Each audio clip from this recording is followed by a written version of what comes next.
Regarde. 1, 2, 3, 4. Bonjour, c'est Ed pour la revue des deux derniers atomiseurs d'OBS, le Cheetah version 2 qui est un dripper et le Crius RDTA. Une seule revue pour toutes les deux puisqu'en fait ils ont beaucoup de points communs. Pour résumer, le Crius est un Cheetah avec un réservoir en dessous. On va voir tout ça en détail, on va commencer par le Cheetah, on verra ensuite le Crius et on terminera par un dernier chapitre sur les montages. On commence donc avec le Cheetah version 2 qui n'a absolument rien à voir avec la version 1 dont j'avais fait la revue il y a quelques temps. La version 1 était un top airflow en 22 mm alors que la version 2 est l'airflow arrive sur le côté et il est en 24 mm de diamètre, il mesure 34,2 mm de haut, c'est donc un petit dripper. Il est également relativement léger avec 32 grammes sur la balance. A la base on va bien sûr avoir la connexion 510, elle n'est pas réglable et le plot positif ressort relativement peu du filetage. Méfiez-vous si vous voulez le mettre sur une connexion hybride, c'est un petit peu juste pour ça. Autrement pas de souci de connexion bien sûr, à noter également qu'on n'a pas de pin bottom feeder dans les spares, on a simplement les vis et les joints de rechange pour le plateau, très classique, mais pas moyen d'utiliser ce dripper en bottom feeder, c'est un petit regret vu la fréquence du bottom feeder maintenant. On va ensuite avoir les deux arrivées d'air, deux énormes cyclopes. À noter qu'on ne peut pas faire de simple coil avec ce dripper, il est exclusivement prévu pour le double coil, c'est un petit regret. Les cyclopes sont absolument énormes et le flux d'air est quasiment libre, c'est un flux d'air absolument pas restrictif en position complètement ouverte. Ce sera parfait pour faire de l'inhalation directe, la vapeur directement dans les poumons, et absolument pas pour l'inhalation indirecte, donc dans la vapeur d'abord dans la bouche puis dans les poumons. C'est clairement un dripper exclusivement inhalation directe. On peut bien sûr régler ce flux d'air en tournant la partie supérieure. On peut arriver à un flux d'air relativement restreint, mais c'est quand même un dripper qui est plus agréable et le rendu de saveur en particulier est plutôt meilleur. Avec des gros montages, une utilisation à 60-80 watts, un flux d'air ouvert à de la moitié à complètement ouvert. C'est là que ce dripper donne tout son meilleur. Au niveau du rendu des saveurs, il est correct, sans plus. Ça n'est clairement pas un dripper saveur, il est plus orienté pour la production de vapeur. On a pour autant des vapeurs qui sont tout à fait acceptables. Pour l'ouvrir comme d'habitude on va séparer la base de la cloche, à noter que les deux joints tiennent très bien, presque trop même, c'est un petit peu difficile de les séparer tant qu'ils ne sont pas graissés par le liquide. Au niveau de la cloche, rien de particulier. Une partie simple et plutôt bien usinée, encore une fois les finitions et le logo sont plutôt réussis. La partie top cap avec le réglage du flux d'air. C'est un drip tip très large que l'on ne pourra pas remplacer par un drip tip 510, il n'y a pas d'adaptateur fourni dans les spares. Vous serez donc condamné à utiliser ce drip tip qui encore une fois est très large. Et pour ce qui est du plateau, relativement original en fait, la profondeur de la cuve n'est pas énorme mais c'est plutôt bien rattrapé en fait par le système d'axe central à ce niveau là. Et le maintien des pattes est plutôt astucieux, lui par contre. Vous avez deux solutions en fait pour rattraper les pattes de vos résistances, soit par les deux trous que l'on a au milieu de manière relativement classique, soit avec les deux petites plaques que l'on a à ce niveau-là. Quand vous allez dévisser les vis extérieures, donc la plaque va descendre, vous allez pouvoir attraper votre fil entre les deux et faire remonter la plaque en revissant. C'est particulièrement utile pour les fils plats en particulier. Et là ça marche plutôt bien. Également les vis qui sont très bien vues, c'est des vis avec des empreintes cruciformes profondes, ça permet vraiment d'avoir une très bonne prise et de pouvoir serrer très facilement sans risquer d'abîmer les empreintes des vis. Au niveau du plateau donc c'est un plateau qui est relativement original, on le verra tout à l'heure plus en détail en regardant les montages, mais ça fonctionne très bien, c'est astucieux et encore une fois les vis sont excellentes et permettent de vraiment bien visser sans risquer de flinguer les empreintes. Ce qui est plutôt bien vu, c'est un dripper donc qu'on utilisera encore une fois plus facilement à 60-80 watts avec des montages relativement gros, donc on sera facilement amené à serrer assez fort. Et c'est le genre d'empreintes qui sont aussi simples qu'efficaces et surtout qui tiennent bien dans la durée. Avant de voir les montages en détail, on va directement voir le Crius qui est grosso modo un Cheetah version 2 avec un réservoir en dessous. Au niveau des dimensions, toujours 24 mm de diamètre et on passe cette fois à 49 mm de hauteur pour un poids toujours très raisonnable de 42 grammes sur la balance. Les deux se ressemblent vraiment dangereusement, quasiment la même chose au niveau de la cloche et le même drip tip.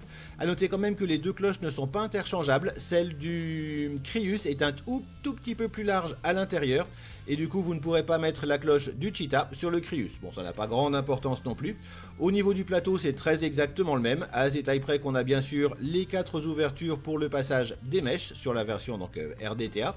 Pour ouvrir l'ensemble il va suffire de dévisser la partie supérieure à ce niveau là et on va avoir le plateau d'un côté et la base de l'autre avec le Pyrex, relativement épais, bien fini. Encore une fois, c'est des pièces relativement classiques. La connexion 510 n'est pas réglable du tout là pour le coup. Une pièce toute simple et la partie plateau du RDTA avec l'ouverture de remplissage. C'est encore une fois un système très classique qu'on retrouve finalement très souvent. Pour le remplissage du liquide, vous allez simplement remplir par ici et ça va remplir directement le réservoir. Au final, c'est un RDTA vraiment classique. Le seul point original, c'est son plateau et on va voir en détail les montages maintenant. Les deux atomiseurs partagent donc le même système de fixation des pattes des résistances et il est en fait plutôt réussi et il est surtout polyvalent. Vous allez pouvoir utiliser soit les deux vis intérieures des postes et dans ce cas là vous allez avoir un système relativement classique avec des vis qui sont encore une fois très costauds. Vous allez simplement passer les pattes de vos résistances dans les trous correspondants et revisser.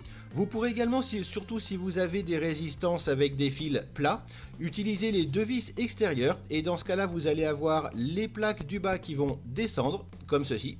Vous allez pouvoir placer les pattes de vos résistances dans le petit espace que l'on a entre les deux et revisser, ce qui va faire remonter la plaque et resserrer les pattes. Ça c'est un système qui est vraiment très pratique, surtout encore une fois si vous avez des fils plats, ça évitera de les tordre. Et comme vous êtes obligé dans les deux cas de faire du double coil, vous allez pouvoir soit les mettre côte à côte si elles sont relativement petites.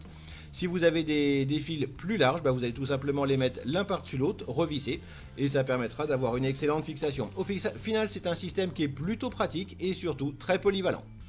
Et pour vous donner deux exemples, ici avec le plateau du RDTA, en utilisant les deux vis intérieures, les pattes des résistances passent donc dans les trous correspondants et sont maintenues côte à côte. Encore une fois, on peut serrer suffisamment fort pour avoir un excellent maintien des pattes. A noter que sur le plateau du RDTA, les passages des mèches font 4 mm de diamètre. Vous pourrez donc utiliser des résistances jusqu'à 4 mm dans l'absolu de diamètre. Pour ma part, je préfère m'arrêter à 3, voire 3,5, simplement pour que le coton soit encore moins tassé à ce niveau-là, dans le passage pour le réservoir. Le fait d'avoir un coton encore moins tassé à ce niveau-là permet d'une part d'avoir une meilleure capillarité et de permettre également de laisser un petit trou d'air de manière à ce que l'air puisse s'échapper également du réservoir au fur et à mesure où il va se vider, ce qui améliore encore la capillarité de l'ensemble. Et un deuxième exemple, cette fois sur le plateau du dripper en utilisant les vis extérieures. Les pattes des résistances sont donc prises en pince par la partie inférieure, donc au poste. Un dernier détail, vous pouvez quand même faire un mélange des deux si vous voulez retrouver un plateau un peu de style Velocity et utiliser d'un côté la vis extérieure, donc pour avoir la patte en bas, et de l'autre côté la vis intérieure pour avoir la patte en haut, et faire l'inverse bien sûr de l'autre côté, et vous vous retrouvez sur un plateau pseudo Velocity, ça marche également très bien. Et voilà, vous savez tout sur le Cheetah version 2 et le Crius RDTA. Au final, ce sont deux bons produits, pas particulièrement originaux pour autant. Au niveau des finitions et de la réalisation, il n'y a pas de défaut particulier. On peut leur reprocher de ne fonctionner qu'en double coil, pas moyen de faire du simple coil et c'est un petit peu dommage. Le fait que le drip tip ne soit pas remplaçable par des drip tips standards, on est condamné aux drip tips très larges qui ne plairont pas forcément à tout le monde.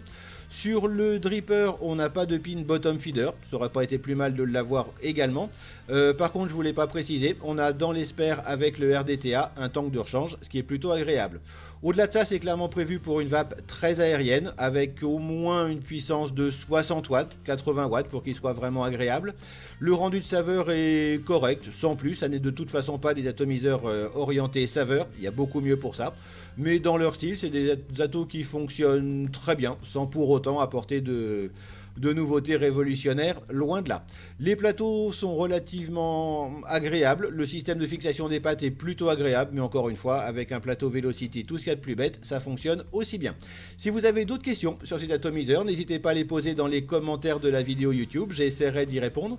Vous pouvez retrouver sur mon site vaped.info toutes les revues en vidéo, mais également des revues écrites sur d'autres matériels, en particulier la Drone BF par exemple, et des tutoriels qui ne sont également pas forcément en vidéo. Il me reste à vous souhaiter une excellente vape et à la prochaine.